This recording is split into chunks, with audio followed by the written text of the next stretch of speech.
Welcome to Samba Samba. Enjoy the video. You begin by opening the Webex meeting and confirming your app version and available disk space. This prevents mid-recording failures. Next, choose whether to record locally or to the cloud based on access needs. Tap the record button, then immediately verify microphone and camera selection so audio and video track correctly. Once recording starts, glance at the indicator to ensure it's active and make brief test comments to check levels. This saves time later when you review files. Once you have a running recording, manage it actively.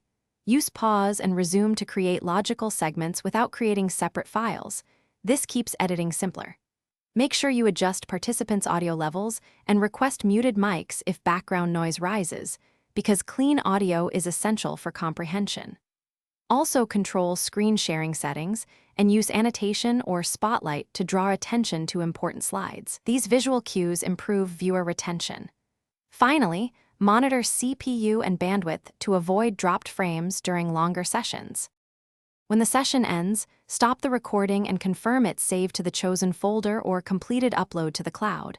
Do not close the app until that confirmation appears.